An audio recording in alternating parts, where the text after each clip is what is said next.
Jade, g'day. What can we expect from this hearing today? Well, it had been expected, Joe, that this would be the committee's final public hearing. But in recent weeks, as these hearings have unfolded, members say they have received so much information that they aren't ruling out the possibility that they might hold further hearings. But they have really been building up to this moment. What they will be looking at tonight in this prime time session, starting at 8 p.m. local time, is exactly what former President Donald Trump was doing in the 187 minutes, just over 3 hours between him wrapping up his speech to supporters near the White House on January 6, in which he encouraged them to march to the Capitol, and then releasing a video telling them to go home. Ahead of tonight's hearing, the committee has released some snippets of pre-recorded testimony that it has taken from former White House aides and officials. People in this video are heard describing the former president watching the attack unfold on TV from a private dining room. And the central argument that the committee will be seeking to make tonight is that Donald Trump failed in his duty to call the attack off. But let's take a listen to some of those snippets that have been released ahead of this getting underway. Was the president in that private dining room the whole time that the attack on the Capitol was going on? Or did he ever go to, again, only to your knowledge, to the Oval Office, to the White House Situation Room, anywhere else? To the best of my recollection, he was always in the dining room. Yeah, what did they say, Mr. Meadows or the president, at all, during that brief encounter that you were in the dining room? What do you recall? I think everyone was watching the TV. Do you know whether he was watching TV in the dining room when you talked to him on January 6th? It's my understanding he was watching television. And so, Jade, just explain for us who some of those people are.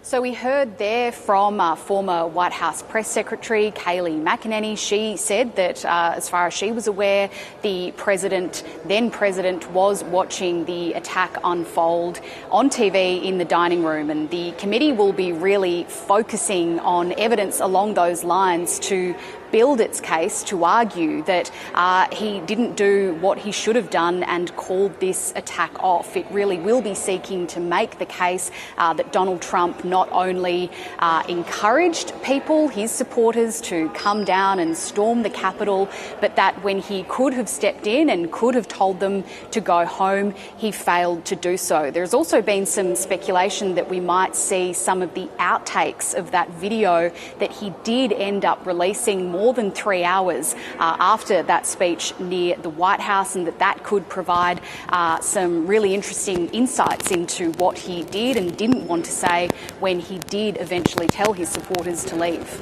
And Jade, is it the case that there has been a little bit of evidence to the committee before now about what happened during that period? Because we heard that evidence from one person saying that the president actually tried to grab a hold of the steering wheel and steer the car back in so he could be involved in or head towards the Capitol building himself. Yeah, that's right. Over the course of these 7 hearings so far, we have heard from a number of former White House aides, of staffers. Some of that evidence has been is conflicted. Some people have said that that is not their recollection. But that key piece of evidence in one of those earlier hearings, that was that the president did try to pressure his staff, did try to force his staff to take him to the Capitol, that the Secret Service said it wasn't safe, and made him go back to the White House. So we have heard over the course of these hearings bits and pieces. What this one will really focus on, though, is those 187 minutes. We're being promised that it will almost be a minute-by-minute account of exactly what Donald Trump was doing. And Jade, we'll be bringing, considering the significance of this portion of the hearing, we'll be bringing that to our viewers live, significant portions of it. So that is due to start in around 50 minutes or so. Yeah, that's right. It's kicking off at 8 p.m. local time, in the same way that the first hearing was also broadcast in prime time, a really deliberate effort by the committee here to try to make sure that as many Americans tune in as possible. Now, as I mentioned at the start, this had been expected to be the final public hearing. It may not be because of the amount of evidence that has been presented to the committee since these got underway, but this is expected to be the final in this series at least, so we'll see where the committee goes from here. And Jade, you're in the Capitol building yourself there right now. Have you been able to secure a seat in that committee hearing room yourself? My colleague Carrington Clark will be in there. We've spread out because you do need to get in there quite early, and I wanted to talk to you. But no, we will have my colleague Carrington in there and we'll be monitoring from here. Yeah, good stuff. And just before we leave you, Joe Biden has tested positive for COVID. Is this the first time he's had it?